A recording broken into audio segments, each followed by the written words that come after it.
이제 두 번째 시간입니다. 업무정지 한번 볼게요. 업무정지. 업무정지도 한 문제짜리로 나오겠죠? 자, 업무정지는 요약집에 108페이지 보니까, 자, 거기서 시작하죠. 자격정지랑 좀 비슷한데 한번 볼게요. 칠판에. 업무정지 보세요. 예? 자, 업무정지. 업무정지는 등록관청이 개업한테 명하는 겁니다. 업무정지 사유가 발생하게 되면은 이것도 마찬가지 몇 월 범위예요? 6개월의 범위에서 업무정지를 할 수 있는 재량입니다. 할 수 있다. 자, 그래가지고 6개월의 범위 안에서 이 업무정지가 구체적으로 3월에 업무정지, 그 다음에 6월에 업무정지, 1월에 업무정지 세 가지가 있어요. 3월에 업무정지는 그 암기법 잘 보세요. 요거 좀 암기하기가 좀 어려워요. 보니까 암기가 뭐 다른 것도 다 어렵죠, 그죠? 어려운데 특히 어렵다. 특히 잘 안 해오신다 이 말이지. 자, 인장에 대해서 전통 설계하는 명부가 있다 이래 보시면 돼요. 인장 전통 설계 명부 이런 식으로 외워요. 인장 전통 설계 명부에 대해서 이게 3월짜리예요. 자, 3월짜리. 자, 그래서 인장하면은 인장을 등록 안 하거나 등록하지 아니한 인장 사용했죠. 누가? 개업이 그 업무정지 3월이에요. 변경 등록 안 한 것도 마찬가지. 자, 이게 전이 뭐예요? 전은 전속. 전속 중개 계약 체결했을 때 전속 개업의 네 가지 의무 중에서 첫 번째, 두 번째 의무예요. 국토교통부령이 정하는 전속 중개 계약서에 의해가지고 계약 체결해야 되거든. 근데 그 계약서를 작성 안 했다 이렇게 보시면 돼. 그 계약서에 의하지 않았다 보시면 돼요. 그걸 작성 안 했다고 표현한 거예요. 작성 안 했다? 그 다음에 3년 동안 보존하려 했잖아요. 보존 안 했다. 작성 안 했다, 보존 안 했다. 그죠? 작보. 3월이에요. 통. 정보망을 이용한 거래할 때 거래가 완성이 되면 거정사한테 거래 완성 사실을 지체 없이 통보해야 되거든. 거래 완성 사실 통보 안 한 거예요. 3월입니다. 설. 확인 설명서에서 개업은 교부, 거래당사 교부해야 되죠. 보존, 3년 동안 소형 및 날인 해야 되는데 안 한 거예요. 교보서. 자, 거래계약서는 작성부터 들어가 있어요. 작성 안 했다, 교부 안 했다, 보존 안 했다, 소형 및 날인 안 했다. 작교보서 다 각각 3월이에요. 명, 이거 아까 이게 명령. 감독상의 명령 위반. 등록관청의 감독상의 명령 위반 3월이에요. 보고 안 했지, 자료 제출 안 했죠. 조사 검사에 대해서 거부방해 기피했지, 거짓 보고 거짓 자료 제출 이 말이에요. 구체적인 내용을 알아두셔야 된다고. 감독상 명령 위반. 부는 뭡니까? 부칙이 뭐 했어요? 업무 지역을 위반한 거예요. 부칙의 업무 지역은 어디입니까? 사무소 관할 특강도를 위반한 거예요. 부칙. 그래서 인장 전통 설계 명부 되겠죠? 다 외웠죠? 외웠어요. 자, 그 다음에 이제 6월 가보게요. 6월. 자, 6월이 있는데 6월은 어떻게 암기해요? 6월은 결정상의해. 이렇게 암기한단 말이야. 자, 결정을 함에 있어가지고 서로 다르다 이런 의미예요. 결정상의해란 말이. 아까 인장 전통 설계 명부 있죠? 요거에 대해서 결정할 일이 있는데 그게 서로 다르다 이 말이에요. 결정이 상이하다. 그래서 발음할 때 제가 첫 번째 요거 소개할 때 상이에 정확하게 발음하면 안 되고 어떻게? 상이에 이런 식으로 흐리게 끝을 흐리게 발음해야 돼. 그래야지 말이 돼요. 상이에 결정 상이에 이런 식으로 다르다 이 말이지. 결정 상이에가 잘 안 해오죠. 그죠? 결이 뭐야? 결격 사유자 고용이에요. 결격 사유자를 고용하면 안 되죠. 내보내야 되겠죠. 언제까지? 사유 발생 날부터 2월 이내 해소. 한 경우는 제외. 6월 안 받겠죠. 정보망을 이용한 거래할 때 개업이 정보망에다가 거짓된 정보를 공개하면 안 되죠. 네, 거짓 정보를 공개한 것이에요. 6월이에요. 최근 1년 이내에 상치에 해당하는 사유를 1회 위반. 정확하게 이렇게 돼 있어요. 조문이. 결과적으로 상치에 해당한다 그러면 업무정지 6월을 명할 수 있다 이 말이지. 상치에 해당한다. 상치에 해당하는 사유 있죠. 그거는 재량이기 때문에 업무정지 이유를 명할 수 있다고 보셔야 돼요. 2회, 최근 1년 이내에 2회 이상 업무정지 또는 과태료 받죠? 여기에서 마지막에 뭐가 나와줘야 돼? 과태료만 나와줘야지. 업무정지가 나오면 안 되죠. 업무정지 유월하는데 업무정지가 나오면 안 되잖아. 과태료가 나와줘야 업무정지 유월되는 거지. 자, 업무정지, 과태료 이렇게 하든지 아니면 업무정지, 과태료 하든지 과태료 하든지 이런 식으로 되겠죠. 결정 상의에 이렇게 암기합니다. 자, 그 다음에 나머지는 뭔데? 나머지는 1월이에요. 그 밖에 명령 처분 위반은 다 1월이라. 고용인 신고 안 했다 이런 거 다 1월이에요. 3월도 아니고 6월도 아니면 다 1월이라고. 없는 게 아니라고. 아시겠죠? 자, 책을 한번 볼게요. 자, 업무정지 3월 했고 6월 그 다음에 거기 110페이지 한번 보세요. 110페이지에 한번 보시면은 업무정지 일반 기준 해가지고 나와 있는데 첫 번째 보니까 기간의 계산으로서 위반 행위에 대하여 업무정지 처분 또는 과태료 처분을 받은 날, 자, 받은 날과 그럼 그 처분 후 같은 위반 행위를 해서 적발된 날 기준 이 말이에요. 처음에는 처분받은 날, 두 번째는요 적발된 날. 그 사이가 1년 이내냐 이 말이에요. 1년 이내냐. 자, 위반 행위가 둘 이상이다 하면 어떻게? 위반 행위 둘 이상이면 각 업무정지 기간을 합산한 기간을 넘지 않는 범위에서 그 중에서 가장 무거운 처분 기준의 2분의 1 범위에서 가중처분을 한다 보시면 돼요. 근데 가중처분을 하는 경우에도 총 업무정지 기간은 6개월을 넘을 수 없다 돼 있고. 자, 2분의 1 범위에서 줄일 수 있다. 어떤 경우? 부주의, 오류 등 과실 해소하려고 시정하려고 해소하려고 노력했다. 그리고 세 번째 줄일 필요가 있다고 인정. 자, 네 번째 보세요. 2분의 1 범위에서 느릴 수 있다 했어요. 느리더라도 다만 6개월 넘을 수 없다. 내용 정도가 중대해서 소비자 등에게 미치는 피해가 크다. 아니면 오른쪽에 느릴 필요가 있다고 인정. 이런 식으로 한번 읽어보시면 돼요. 이건. 그 다음 중요한 게 양가로 3번입니다. 업무정지 처분 시효, 아까 잠시 얘기했죠. 업무정지에만 이 시효 제도가 있다는 거지. 다른 처분에는 이 시효 제도가 없어요. 자, 이렇게 되어 있습니다. 업무정지 처분은 그 사유가 발생한 날로부터 3년이 경과된 때는 할 수 없다 이거예요. 시간이 지났다 이 말이지. 업무정지에만 이 시효 제도가 있다고. 다른 처분에는 3년이든 뭐 10년이든 지나든 처분합니다. 근데 업무정지만 3년의 시효 제도가 있다고. 아시겠죠? 자, 그러면 업무정지 문제를 한번 풀어볼게요.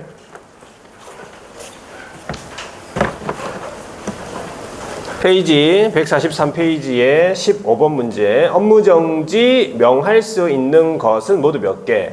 기억. 임시중개시설물은요. 임시중개시설물이 뭐지? 원래 상치입니까? 상치 같으면 업무정지 몇 월? 6월을 명할 수 있다는 거예요. 조심하셔야 돼. 이런 부분을. 자, 니은 볼게요. 뭐 사업자 단체 구성원이 독점규제법 위반해가지고 시정조치 과징금 처분 받았다. 이거 업무정지에 들어가요. 이것도 업무정지 부분에 있어요. 구체적으로는 안 봤는데 있어요. 얘도 다 업무정지에 들어가 있어요. 자, 그 다음에 디귿. 정당한 사유 없이 검사에 불응했다 이 말은 뭐죠? 감독상 명령 위반입니까? 맞잖아요. 그럼 업무정지 몇 월? 3월이죠. 3월이잖아요. 그죠? 리을은요. 결적 사유에 해당하는 보조원을 2월 이내에 해소하지 아니했다. 요거는 6월이잖아요. 그죠? 결격 사유에 해당하는 보조원을 2월 이내에 해소하지 않았으니까 이거는 결정상의 결이거든. 6월이네, 6월. 그죠? 자, 그 다음에 미음에 정보망에 공개한 거래 사실을 통보를 안 했다. 정보망에 공개된 중개사의 거래 사실을 거정사에게 통보하지 아니했다. 정확하게 얘기하면 거래 완성 사실 통보할 때 이렇게 나오는 게 맞겠죠. 요거는 3월. 그 다음에 비업은 이중소속. 이중소속은 뭐예요? 일단 이중소속은 업무정지는 아니죠. 이중 소속이라면 개업 같으면은 절치잖아. 답은 5개입니까? 네. 자, 그 다음에 16번 한번 보세요. 업무정지 기준 기간으로 옳은 것은 모두 몇 개 했는데 등록하지 않은 인장 사용 이거는요 몇 월? 3월 맞지요? 임의적인 등록 취소라면 상치를 말해요. 해당하는 행위 1회 위반 6월이죠. 자, 세 번째 확인 설명서 서명 및 날인 안 했다. 3월이죠. 결격 사유에 해당하는 소속 공인중개사를 고용했으니까 이제 6월이 되겠네. 마지막에 정보를 거짓으로 공개했다면 결정 상의 할 때 그 정의잖아. 6월이죠. 뭐 다 맞습니까? 네. 자, 뒤에 17번 업무정지 처분 기준에 대해서 옳은 건데 1번 위반 행위 2 이상이다. 그러면 가중처벌한다고 했잖아요. 그죠? 그 중에서 가장 무거운 처분 기준의 2분의 1 범위에서 가중처벌하는데 그죠? 가중처벌 하더라도 총 업무정지 기간은 6월을 넘을 수 없다 했잖아요. 9월까지 가능한 건 아니에요. 6월을 넘을 수 없어. 이번에 위반 행위 내용 정도가 중대하여 소비자에게 미치는 피해가 크다고 인정이 되면 2분의 1 범위에서 2분의 1 범위에서 늘릴 수 있다 해야지. 2배가 아니고 2배 아니죠. 자, 그 다음에 3번에 업무정지 처분은 그 사유가 발생한 날로부터 몇 년? 아까 몇 년이랬어요? 3년이 경과된 데는 할 수 없다 했잖아. 업무정지 시효, 소멸시효 3년. 4번에 법인 같으면 분사무소만 별도로 업무정지 명할 수 있겠죠. 분사무소 별로. 자, 5번에 개업공인중개사가 중개대상물에 관한 정보를 거짓으로 공개를 했다. 자, 그러면 우리 원래 얼마인데? 원래 얼마야? 원래 업무정지 6월이잖아. 그런데 위반행위와 동기 등을 참작해가지고 4월 업무정지 처분할 수 있느냐? 있죠. 2분의 1 범위에서 줄일 수 있고, 그죠? 늘릴 수 있는데, 줄여준다 그러면 2분의 1 같으면 6개월에 2분의 1이면 3개월이잖아. 3개월 범위 내에서 줄일 수 있어요. 그죠? 3월 줄이든 2개월을 줄이든 1개월을 줄여주든 여기서 4월을 명했다는 얘기는 2개월을 줄여준 거네. 4월 명할 수 있죠. 근데 2월을 명할 수 없는 거예요. 왜? 그거는 4개월을 줄였기 때문에 2분의 1을 넘어간 거야. 됐죠? 자, 18번 업무정지 처분이나 과태료 처분을 받은 개업공인중개사의 가중처벌 규정을 두고 있네. 이거는 누적제도를 말하는 거네. 그죠? 1번 업무정지 처분 2회를 받고 다시 업무정지라면 이건 뭡니까? 이건 절치 맞겠지? 삼지 나오시니까 2번 보세요. 업무정지 1회 과태료 2회 뭐가 3번 나왔죠? 여기에서 업무정지 처분에 해당 행위 했으면 이거는 상치 뭐가 4번 나와야 돼. 4번 나온 거잖아. 그죠? 자, 3번에 업무정지 2회 과태료 1회 받은 상태에서 다시 업무정지라고 하면 이거는 뭘로 넘어가요? 절치로 넘어가요. 업무정지가 3번이 되기 때문에 누적이 돼가지고 이렇게 답이죠. 4번에 업무정지 1회 과태료 1회 받은 상태에서 과태료면요. 이건 뭡니까? 업무정지 6월 되겠네. 업무정지 6월 되겠죠. 자, 5번에 과태료 2회 받고 다시 과태료 이것도 업무정지 6월이 되겠습니다. 자, 19번입니다. 개설 등록을 취소하여야 하는 경우만 절치에 해당하지 않는 것을 물어봤네. 1번에 보니까 사망을 했대. 사망을 했다면 뭐 절치겠죠. 2번에 법령 위반으로 자, 400만 원의 벌금형을 선고가 되어서 확정이 됐대. 그러면 이거는 결격사유자가 돼버린 거예요. 결격사유자가 돼가지고 등록이 취소가 되는 거지. 절치. 3번은요. 배임죄. 저법이죠. 징역 1년, 집행유예 1년이니까 6개월. 이거 확정됐으면 이것도 결격사유 된 거야. 수용자가 된 거죠. 결격사유 돼가지고 등록 취소입니다. 4번은요.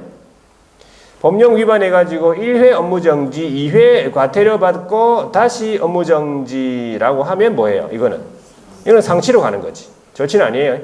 답은 4번이고 5번에 다른 사람에게 자기의 성명을 사용해서 중개 업무를 하게 했으니까 빌려준 거 마찬가지죠. 대여한 거 마찬가지죠.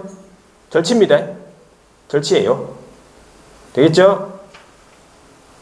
자, 그 다음에 이제 행정제재 처분 효과의 승계와 관련된 내용을 한번 이론을 좀 보고 문제를 풀게요. 자, 이것도 최근에는 단독으로 한 문제짜리입니다. 한 문제짜리. 행정 제재 처분 효과의 승계. 크게 세 가지, 주제는 세 가지.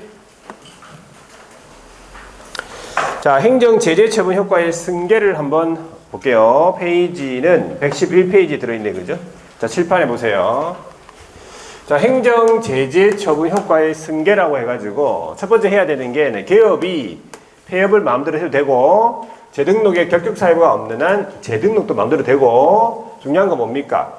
재등록 개업에 대해서 폐업 전에 그 개업이 가지고 있던 지위가 그대로 승계된다는 사실이지.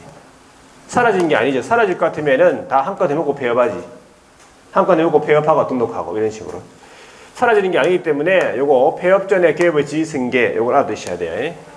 이거 첫 번째.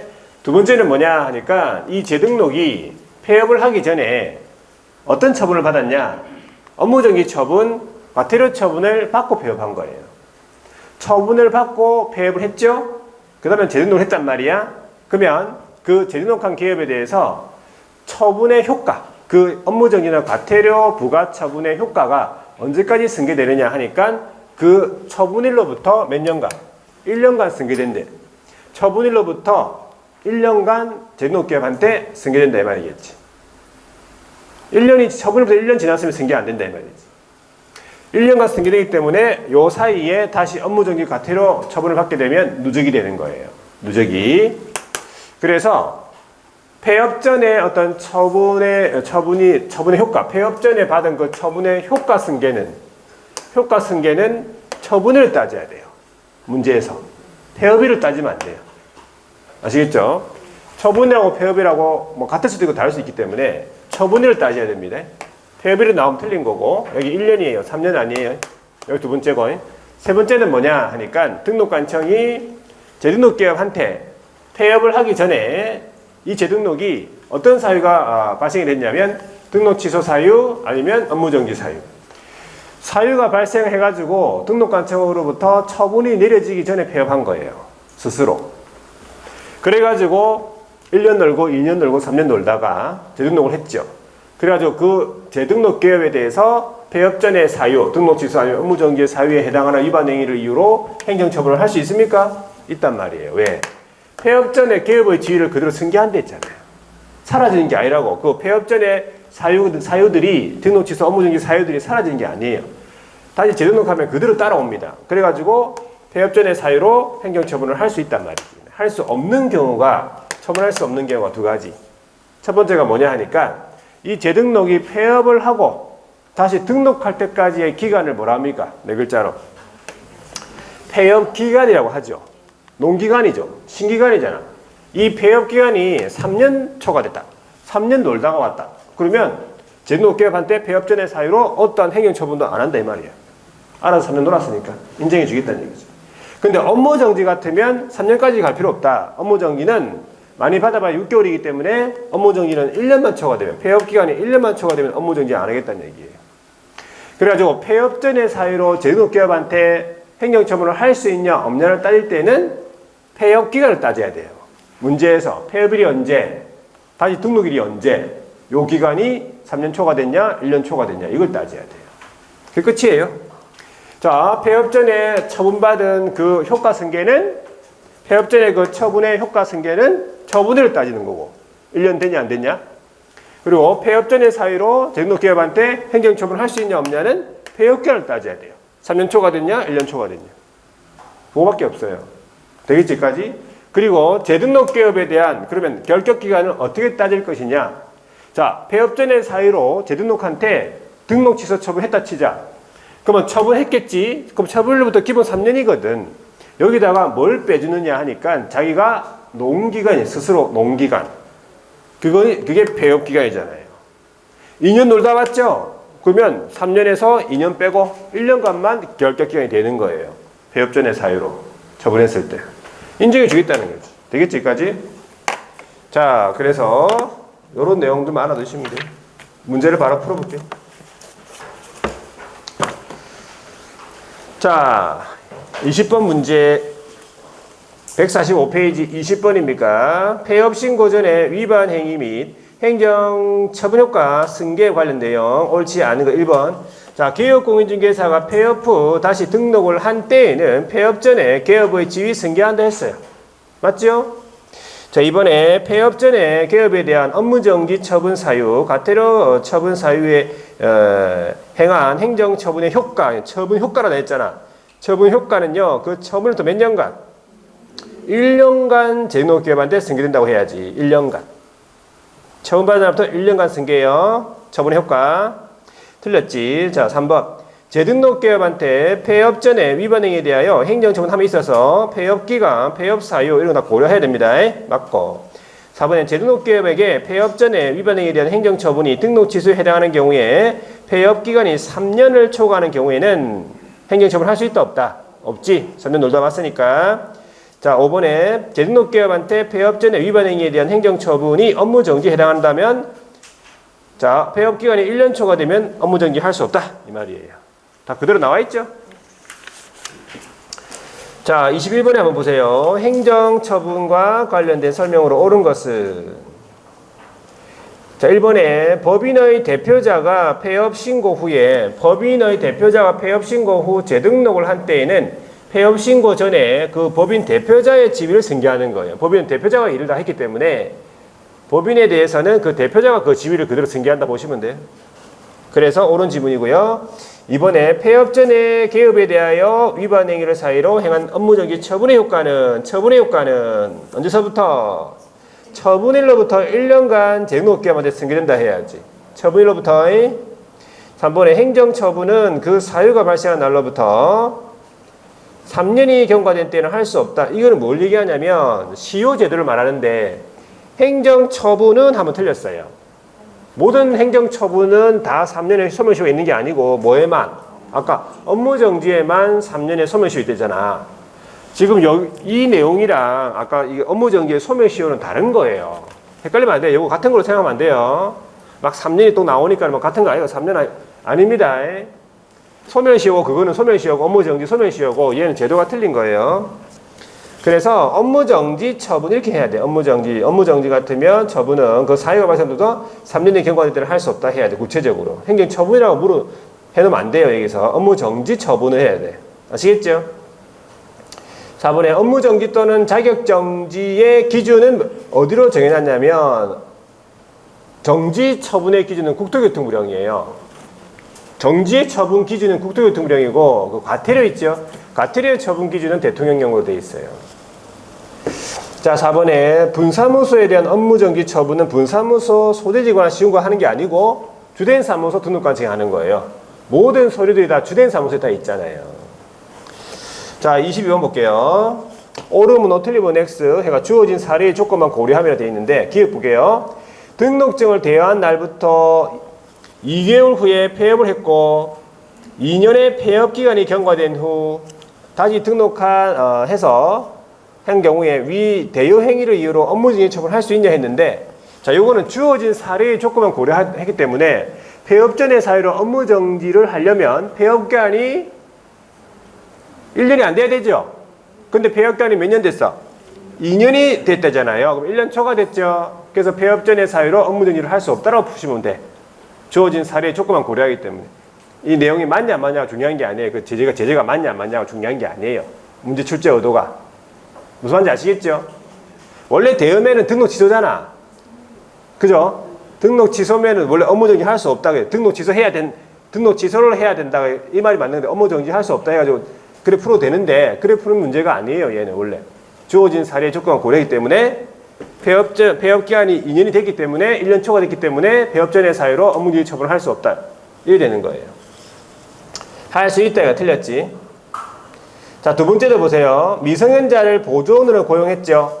그럼 고용한 날부터 2월 이내 해소해야 되지. 사유가 발생부터 2월 이내 해소해야 되죠. 그러면 업무정지 안 받는데 45일 만에 해소했죠. 그럼 업무정지 처분할 수 없잖아. 이따 틀렸죠.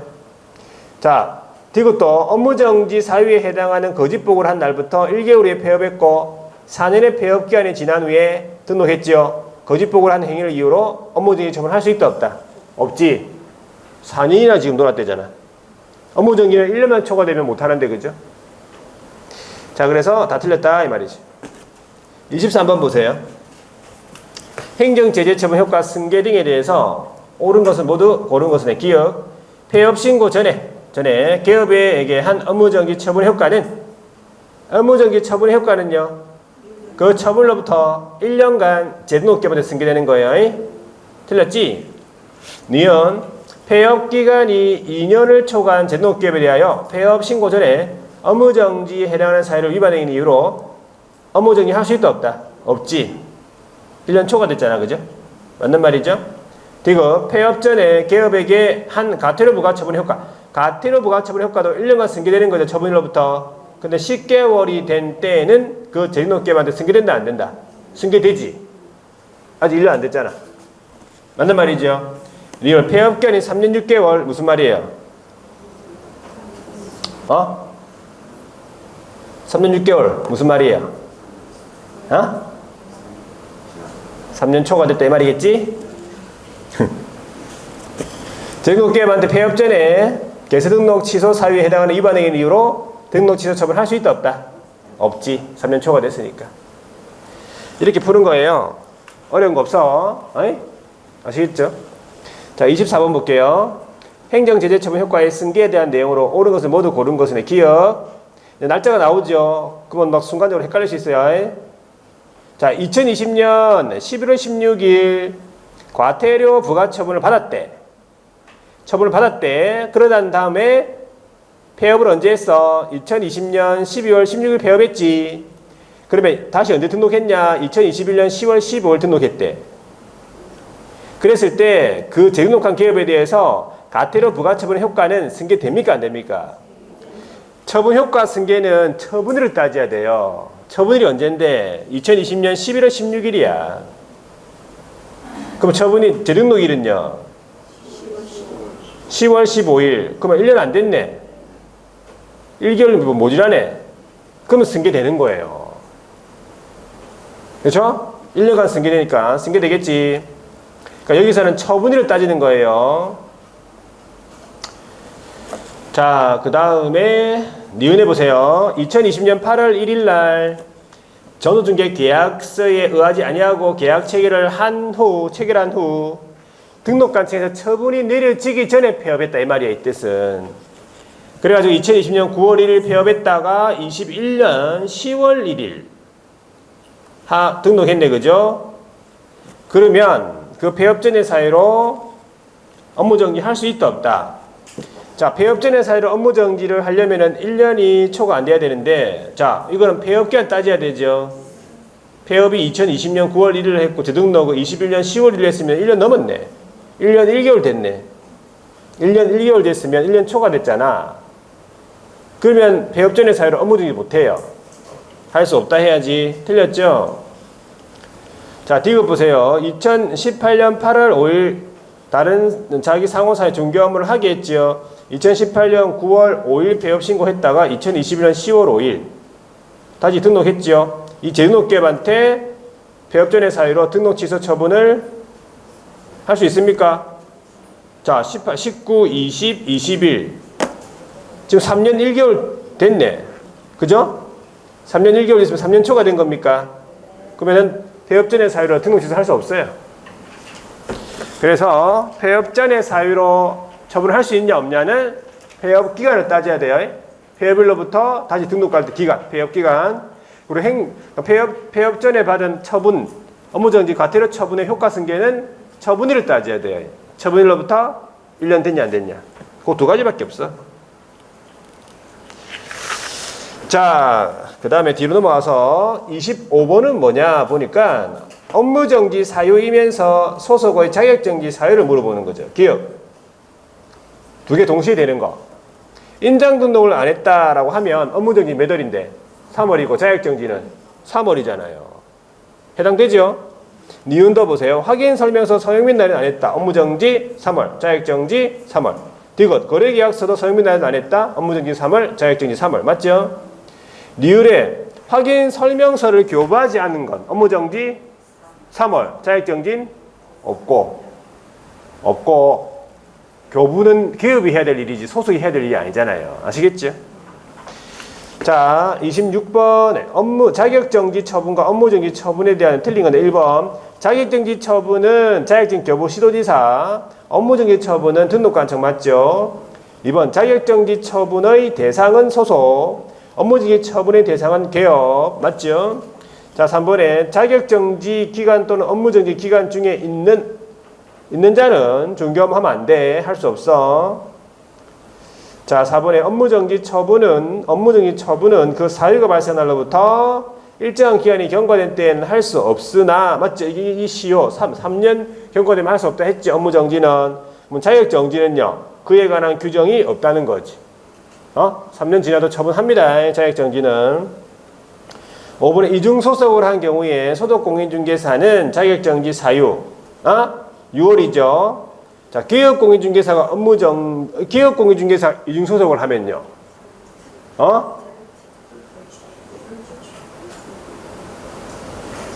절치잖아요. 이소. 자기 사무소를 놔두고 왜 다른 데 가서 일하냐고. 절치죠. 자, 27번입니다. 행정처분에 관한 설명 틀린 것은 1번. 기업공인중개사가 이 법을 위반해서 300만 원 이상의 벌금형을 선고받으면 등록 취소 됩니까? 얘가 결격사유예요. 이 결격사유는 등록 취소된다고. 아니? 맞죠? 자, 이번에 기업공인중개사가 형법을 위반해가지고 500만 원 벌금 받았네. 형법은 일단 저법이에요. 저법이기 때문에 벌금형은 결격사유자가 안 되지요. 등록 취소 안 됩니다. 답은 2번이죠. 3번 개업공인중개사가 이 법을 위반해가지고 징역을 선고받아 집행유예. 이거 자격 취소의 근고 이상이니까 취소. 자 4번에 공인중개사인 개업이 이 법 위반 징역을 선고받았다. 등록 취소. 자 이 법 위반에 징역 받으면 일단 자격이 취소가 되겠지. 그죠? 그리고 결격 사유자가 돼가지고 수용자로서 등록 취소가 돼. 자격 취소가 돼가지고 등록 취소가 되겠네. 하여튼 다 취소. 자 5번에 공인중개사인 개업이 건축법을 위반해가지고 징역을 선고받았다. 등록 취소되는 거 맞습니까? 맞죠? 자격 취소는 안 되지. 그죠? 자 28번에요. 행정처분에 관한 내용은 옳은 것은 1번. 기업공인중개사가 사무소 개설 등록 결격 사유에 해당하여 등록이 취소가 되는 경우에 3년 동안 중개업에 종사할 수 없다 했는데, 자 우리가 원래 등록 취소는 3년이에요. 결격 사유 기간이 원래 3년 동안 일 못해요. 근데 3년 적용하지 않는 게 3가지 있댔잖아요. 그게 뭔데? 등록 취소 중에서 사망해산, 결격 사유, 등록 기준 미달. 요걸 물어보는 거야. 결격 사유가 원인이 돼가지고 취소가 됐죠. 그러면 3년을 적용하지 않아요. 그냥 결격 사유만 벗어나면 바로 그냥 종사가 된다 이 말이지. 그 3년하고 관계없는 거야. 무슨 말인지 아시겠죠? 3년 동안 중개업에 종사할 수 없다 하면 틀린 거야.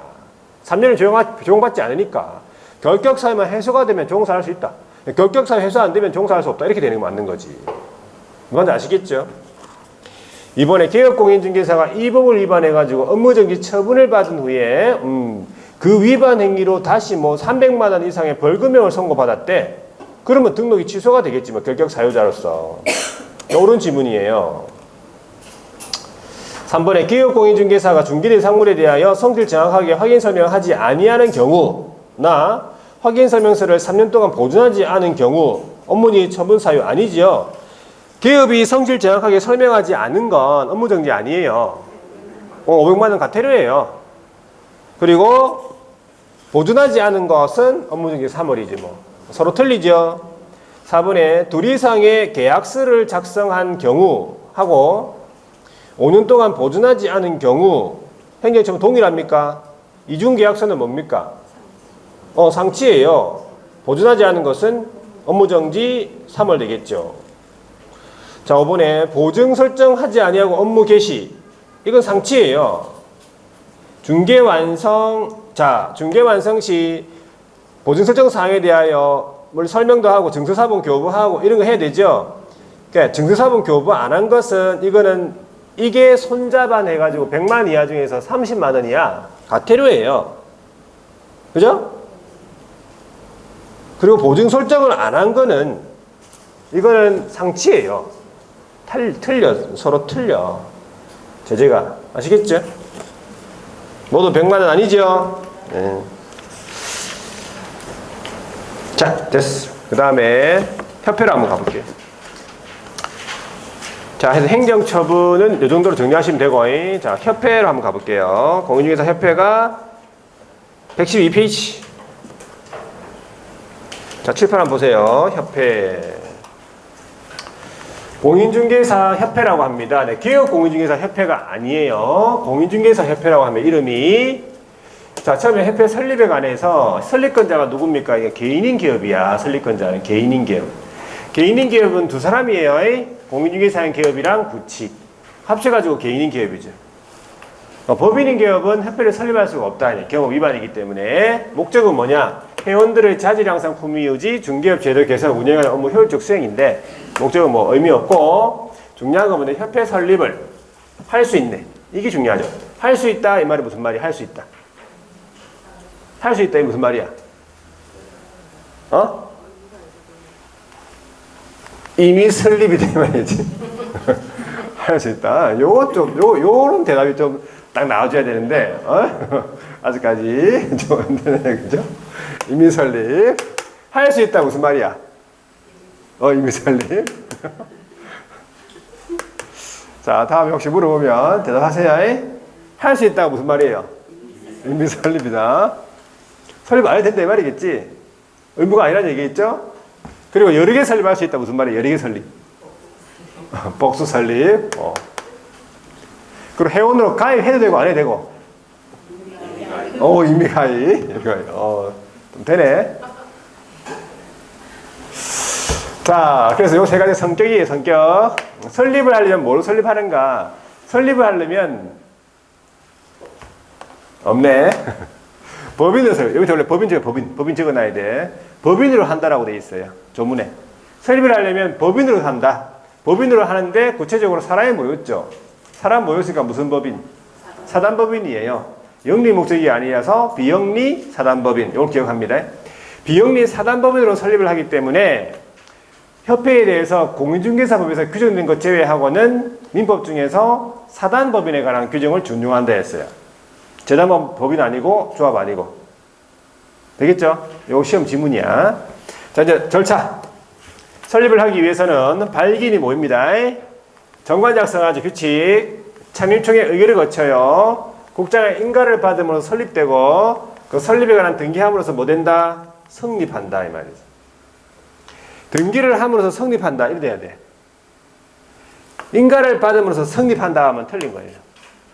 등기를 받으면서 성립한다. 인가를 받으면서 뭐가 되는데? 설립이 돼요.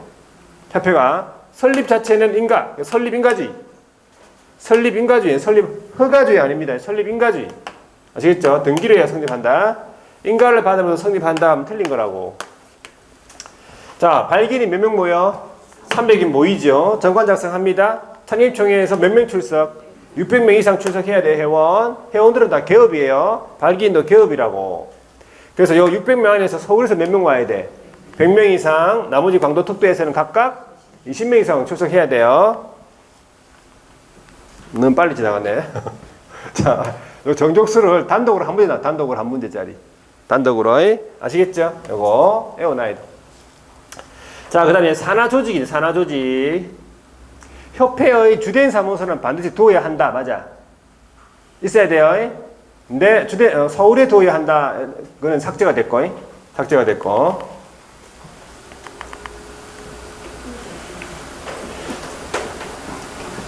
자, 그래가지고 보세요. 정관이 정하는 바에 따라서 시도의 지부를, 시군구의 지회를 뚫을 수 있네. 중요한 거는. 뚫을 수 있다는 얘기는 안 둬도 되는 거죠. 뚫을 수 있다. 안 둬도 되는 거예요. 두어야 한다 그러면. 틀렸어. 안 둬도 되는 거지. 임의조직이에요. 임의조직. 지부를 설치한 때에는 시도사에 신고하고 지회를 설치한 때에는 등록관청에 신고한다고 되어 있어. 신고 자체, 사후신고예요. 자, 그 다음에 여러 가지 업무를 하는데 고유 업무, 그 중에서 공제사업이라는 게 있어요. 협회가 개업의 손해배상 책임 보장하기 위하여 공제사업이라는 걸 할 수 있다. 공제사업을 하려면 공제규정을 제정해서 국장 승인 받아야 돼. 변경하고자 하는 경우도 또한 같다. 변경 승인 받아야 돼요.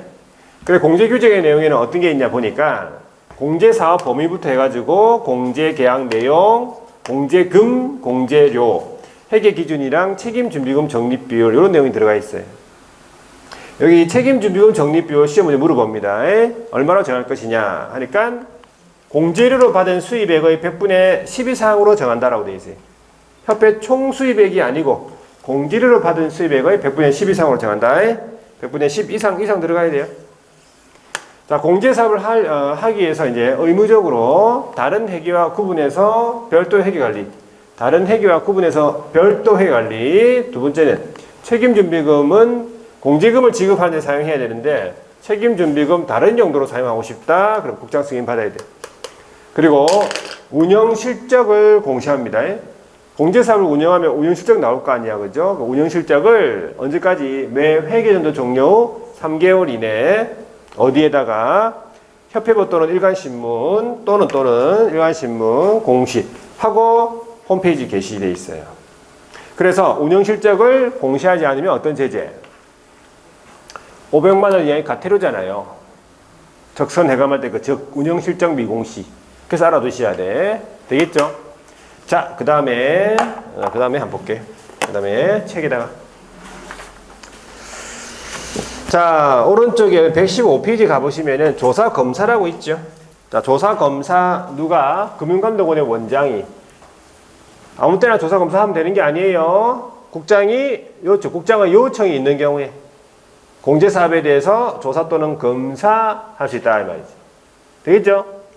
공제사업. 그때 이 조사 검사하는 과정에서 이 금융감독원의 원장이 감독사의 명령을 내렸죠. 그 감독사의 명령을 위반하면 어떻게 돼? 네, 500만 원 이하의 가태료입니다. 그것도. 자, 그 다음에 개선명령. 국장이 공제사업의 운영이 적정하지 않다. 그리고 자산상의 불량에서 공제가입자, 공제사고 피해자의 권익을 해할 우려 있다 라고 판단이 되면 개선명령을 할 수 있다. 개선조치. 이 개선명령이 우리 시험에 단독으로 나온 적이 있죠. 2차례 나왔어요. 5가지를 암기하고 있어야 돼. 자, 첫 번째가 업무의 집행 방법 변경해라 이 말이겠지. 업무가 운영이 적정하지 않으니까. 두 번째부터는 다 자산입니다. 자산 예탁기간 변경. 자, 자산의 장부가격 변경, 불건전한 자산에 대한 적립금 보유, 마지막에 가치가 없다고 인정되는 자산에 대한 손실 처리. 5가지가 개선명령이에요. 이 개선명령을 이행하지 않으면 얼마? 500입니다. 이게 제재랑 연결되기 때문에 좀 암기하고 있어야 돼요. 500이에요. 자, 한 장 넘겨보면은 임원에 대한 제재. 임원에 대한 제재 누가? 국장이 합니다. 임원에 대한 제재인데 국장이 어떤 임원? 자, 공제규정을 위반해서 업무 처리했다. 공제규정, 개선명령 지키지 않았다. 재무건전성 기준 준수하지 않았다. 이런 임원에 대해서 징계해임을 요구하거나 시정하라고 명령 내릴 수 있다. 누가? 국장이. 그래서 이 징계해임 요구 시정명령 이행하지 않으면 이것도 얼마? 500이에요. 가태료입니다. 전부 다. 자, 재무건전성을 지켜야 된다. 협회가 공제금의 지급 능력이나 경영의 건전성을 확보하기 위하여 재무건전성을 유지해야 되는데 자본이 적정한지 자산이 건전한지 유동성 확보 가능한지. 자, 이 중에서 공제금의 지급 여력 비율 이것은 공제사고가 언제 터질지 모르죠. 항상 대비하자 그런 의미죠. 그래서 100분의 100 이상 유지해야 된다. 어떤 보험회사는 100분의 120, 100분의 130 이렇게 유지해요. 지급 여력 비율을. 저희는 100분의 100 이상 유지. 그 외에 구상채권 등 보유 자산의 건전성을 정기적으로 분류하면서 대손 충당금 적립하는 이런 내용도 있습니다. 기준. 자, 오른쪽에 협회 통보사항. 요거 아까 잠시 나왔었죠. 등록관청이 다음 달 10일까지 협회 통보할 사항이에요. 6가지 있죠. 등록증, 교부 등 등록에 관한 사항. 자, 두 번째가 분사무 설치 신고 받았죠. 세 번째는 사무소 이전 신고 받았죠. 네 번째 고용관계 종료 신고 받았고, 다섯 번째 휴폐지액이 신고 받았죠. 마지막 행정 처분했다. 2가지. 등록 취소, 업무 정지. 왜? 등록관청이 다음 달 10일까지 협회 통보하는 거니까. 지도사가 통보하는 게 아니에요. 이렇게 자격 취소, 자격 정지는 없어. 민법의 준용 보세요. 아까 얘기했죠? 비영리 사단법인이기 때문에 공인중개사법에서 규정된 것 제외하고는 민법 중에서 사단법인에 관한 규정을 준용한다는 거지. 재단법인이 아니고 조합 아니고. 자, 지도감독 잘 보세요. 국장이 나왔단 말이야. 협회의 주된 사무소뿐만 아니라 그 지부 지회에 대해서 누가 감독해? 국장이 감독한다는 사실이에요. 중요한 거는. 지부하고 지회에 대해서 누가 감독해? 국장이 감독한다는 거지. 감독사항 명령. 구체적으로 업무 보고해라. 자료 제출해라. 공무원 출입시켜가지고 조사 검사하게 할 수 있다. 그때 공무원은 증표 보여줘야 되죠. 공무원증하고 조사 검사 증명서 협회. 자, 제재 보세요. 제재 뒤에. 안기법은 적선해감이지요. 협회에 대해서는. 자, 운영실적 미공시, 개선명령 미이행, 징계해임, 시정명령 미이행, 감독상의 명령 위반. 두 사람 누구? 국장이랑 금강원장. 두 사람이에요. 자, 오른쪽에 조사검사 증명서라는 서식이 있고 문제를 한번 풀어볼게요. 협회에 대해서. 자, 협회는 앞에 있겠네, 그죠? 124페이지입니까? 자, 1번 한번 보세요. 1번 협회. 협회 성격을 물어보네, 그죠? 모두 고르면 몇 개? 기억 보세요. 공법인 아니고 사단법인. 사단법인이죠? 니은. 비영리 법인이죠? 인가주의예요. 설립인가주의. 허가주의 아니고 인가주의예요. 강제 설립 아니고 임의 설립이고 임의가입이에요. 임의가입 맞죠? 단일 아니고 복수 설립주의예요. 뭐 골라낼 수 있겠죠? 4개입니까? 2번 보세요. 협회에 대해서 옳지 않은 것은 1번에 개업공인중개사인 공인중개사, 중개인 포함하고 중개업 제도 개선 운영의 업무 효율적 수행하기 위하여 협회를 설립할 수 있네. 이미 설립 맞죠? 2번 협회는 법인으로 한다 했고 3번 협회 설립 시의 정관은 공인중개사 100인 아니고 개업공인중개사, 그러니까 회원, 배업공인중개사 300인 이상 발기인이에요. 그죠? 틀렸지? 자, 4번에 협회 설립을 위한 창립총회에서 광역시 같으면요 20인, 광도 특도에 각각 20명이니까 20인이 참여해야 되겠죠. 5번에 협회는 정관에 대한 창립총회 의결을 거친 후 국장의 인가를 받아 그 주된 사무소 소재지에 설립 등기를 한번 성립한다 이 말이지. 절차 맞는 거죠? 자, 오른쪽에 3번 보세요. 가로 안에 들어갈 숫자. 첫 번째, 창립총회를 공인중개사 협회를 설립하고자 하는 때에 발기인이 작성하여 서명날이란 정관에 대하여 회원 몇 명 출석, 창립총회 600인 이상이 출석해야 되겠죠? 출석한 회원 과반수 동의를 얻어 국장의 인가를 받아야 하고 창립총회에는 서울에서는 몇 명, 100명 이상, 나머지 광도 특도에 각각 20명 이상 출석을 해야 되겠다 이 말이죠. 나옵니다. 자, 그 다음에 4번에 협회에 대해서 옳은 것은 1번에 개업공인중개사인 공인중개사는 반드시 협회를 설립해야 된다 아니고 이미 설립이라며 할 수 있겠죠. 2번에 국장은 법률이 정하는 요건을 갖추고 있더라도 필요한 경우에 인가를 거부할 수 있냐? 거부할 수 없죠. 요건이 충족되고 하면은 이제 풀어주는 거기 때문에 이제 허가가 인가 설립인가. 자, 그 다음에 3번에 협회는 국장의 인가를 받음으로 성립한다 하면 안 되고 인가를 받음으로써 설립이 되고 설립 등기를 하면서 성립한다 이렇게 돼야 돼. 4번에 개업공인중개사가 아닌 공인중개사죠. 가입할 수 없습니다. 회원들은 개업이 돼야 돼요. 자, 5번에 협회에 관하여 법령에 규정된 것 외에는 민법 중에서 사단법인에 관한 규정 준용한 데 있잖아요. 재단법인 아니라고. 자, 5번입니다. 협회에 관해서 옳은 것은 1번에 협회는 시도의 지부를 시군구의 지회를 둘 수 있다 이래 해야지. 도야 한다 틀렸잖아. 임의조직이죠. 이번에 협회는 총회 의결 내용을 지체 없이라고 하셔야 돼요. 지체 없이 국장 보고. 이거 알아두세요. 협회는 총회 의결 내용. 협회 마음대로 하지 못하게 하기 위해서 국장에 보고하도록 되어 있어요. 언제? 지체 없이 국장 보고. 3번에 협회가 지부 또는 지회를 설치한 때에는 국장에게 신고한다. 아니고 지부를 설치한 때는 시도지사, 지회를 설치한 때는 등록관청에 신고합니다. 자, 그리고 4번 잘 보세요. 협회의 지부는 시도지사가, 지회는 등록관청이 감독한다 되어 있는데 지도감독은 다 누가 한다고? 국장이 한다는 사실이야. 협회의 주된 사무소뿐만 아니라 지부, 지회에 대해 감독은 다 국장이 합니다. 자, 5번에 협회는 중개제도 연구 개선에 관한 업무 수행, 요거 고유 업무에 들어가 있어요.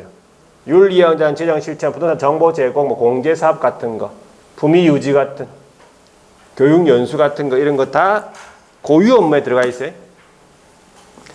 자, 오른쪽에 공제사업 볼게요. 협회 공제사업에 대해서 틀린 것은 1번에 협회는 기업의 손해배상 책임 보장하기 위하여 공제사업을 할 수 있다 해야 돼. 이것도 보세요. 할 수 있다 해야 돼.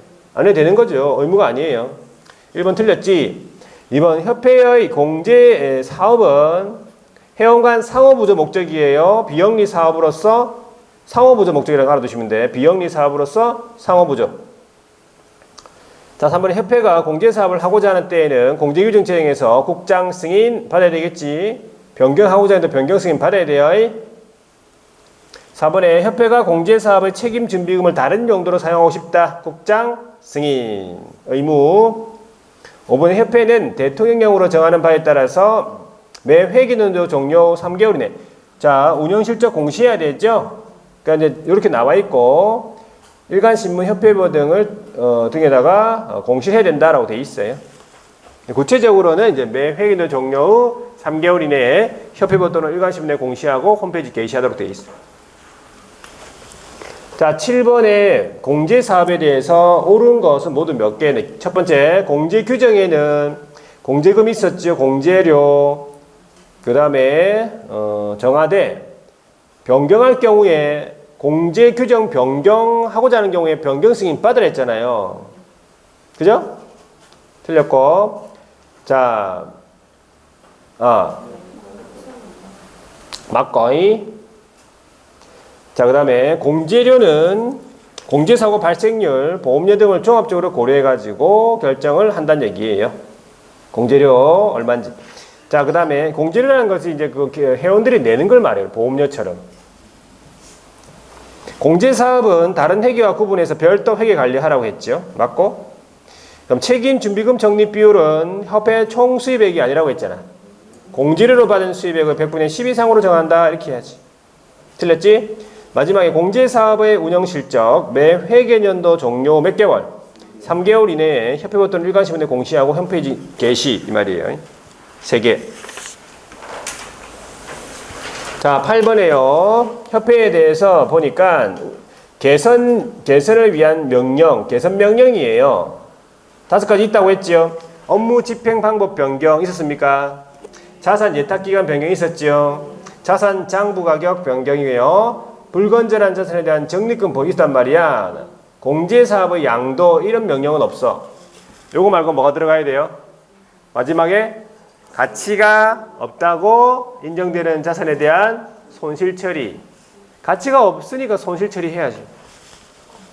자, 9번 볼게요. 협회 공제사업에 대해서 옳지 않은 것은 1번에 협회는 재무 건전성 기준이 되는 공제금의 지급 여력 비율, 언제 공제사고 터질지 모르니까 항상 대비하자. 100분의 100 이상 유지 이 말이에요. 맞죠? 이번에 금강원장, 국장의 요청이 있는 경우 공제사업에 대하여 조사 검사할 수 있지요. 3번 국장이 협회 임원이 재무건전성 기준을 지키지 아니하고 자, 공제사업에 건전한 운영을 못할 우려가 있는 경우 임원에 대한 징계해임 요구하거나 시정명령 할 수 있겠지요. 자, 4번에 공제사업에 관한 사항의 심의 감독하기 위하여 공제사업운영위원회, 운영위원회를 둔다. 요거는 둔다 필수. 요거는 임의조직이 아니고 필수 기관이에요. 둔다. 맞는 말이고. 5번에 운영위원회 위원 수는요, 10명이 아니고 19명 이내로 해야 돼. 19명. 성별 고려해가지고 위원장, 부위원장 각각 한 사람씩 포함해가지고 19명 이내의 위원으로 구성. 성별 고려. 그래서 일단은 5번 틀렸고. 자, 오른쪽에 10번 보세요. 운영위원회에서 나왔는데 보세요. 틀린 거네. 1번. 운영위원회 위원은 협회 임원, 부동산 분야 전문가, 공무원, 그 밖에 뭐 중개업 관련 이해관계자로서 구성이 되고 그 수는 19명 이내로 한다. 옳은 말이야. 이번에 운영위원회 성별 고려합니다. 구성하되 자, 운영위원회 위원 중에 보면 협회 회장도 운영위원회 위원이 됩니다. 협회 회장. 그리고 협회 이사회가 협회 임원 중에서 선임하는 위원은 자, 이게 너무 많아버리면 이 사람들이 너무 위원 중에서 너무 많잖아요. 그러면 협회가 마음대로 하기 때문에 이걸 제한을 두고 있어. 전체 위원 수의 몇 분의 몇? 3분의 1 미만으로 한다. 이 회장하고 이사회에서 이 임원 중에서 선임한 자, 이 수가 합쳐가지고 전체 위원 수의 3분의 1 미만이 돼야 된다. 이 말이겠죠. 자, 세 번째요. 위원회 임기 같으면은 2년이에요. 2년. 2년이고 1회에 하나여 연임이에요. 2년으로 하는데 1회에 하나여 연임할 수 있다고 되어 있어요. 3번이 틀려서 4번에 운영위원회에는 위원장과 부위원장 각각 한 명을 두되 이들은 위원 중에서 호선한다. 위원 중에서 선거한다 보시면 돼요. 자, 5번에 운영위원회 그 밖에 운영에 필요한 사항 심의를 거쳐가지고 위원장이 정합니다. 자, 11번 보세요. 공제사업 등에 대해서 옳은 것을 모두 고르는 기억. 위촉받아 보궐위원이 된 공제사업 운영위원회 임기는요. 그러니까 새로 위촉된 위원회 임기 이런 거네. 그죠? 전임자의 남은 기간이 되겠지 뭐. 보궐위원. 니은. 공제사업 운영위원회 회의 같으면 일반적으로 똑같죠. 재적위원 과반수 출석으로 개의하고 출석위원 과반수 찬성으로 의결해야 될 거 아니야. 틀렸지? 디귿 금융기관의 임원 이상의 현직에 있는 사람 다 운영위원회 위원 될 수 있다 보시면 돼요. 있다. 틀렸고 리얼 공제사업 운영위원회 위원장이 부득이한 사유로 직무를 할 수 없다. 그러면 당연히 부위원장이 있기 때문에 부위원장이 직무 대행합니다. 여기서는. 미영 국장은 협회가 공제사업 운영 실적을 기한 내에 공시하지 않았다. 운영실적 미공시. 얼마? 500만 원 이하의 과태료잖아요. 과태료죠. 자, 12번 보세요. 지도감독에 대해서 협회에 틀린 거는 1번에 국장은 공제규정을 위반하여 공제 운영 업무를 처리했다. 그러면 그 위반 행위를 시정하도록 명할 수 있다는 얘기지. 그죠? 공제규정을 위반해서 업무 처리했다든지 뭐 개선명령 지키지 않았다. 재무공사 준수하지 않았다. 이런 임원에 대해서 징계임 요구하거나 시정명령 국장. 이번에 국장이 협회에 대하여 감독상 명령 감독상 필요한 때에는 그 업무에 관한 사항을 보고하게 하거나 자료 제출 필요한 명령할 수 있겠네. 3번 국장이 소속 공무원으로 하여금 사무소에 출입해가지고 뭐 조사검사 하게 할 수 있지요. 감독상 명령. 4번에 협회가 공제사업 운영실정을 회계연도 종료 후 3월 이내에 공시하지 아니했다. 그러면 얼마? 500만 원의 과태료 맞지요? 5번에 국장은 협회가 공제사업에 대한 감독상의 명령을 이행하지 않으면 공제사업의 폐업을 명할 수 있는 건 없어요. 그냥 과태료 500만 원 과태료지. 그죠? 되겠습니까? 자, 여기까지 할게요. 하고 좀 쉬었다가 보칙하고 벌칙을 보도록 하겠습니다.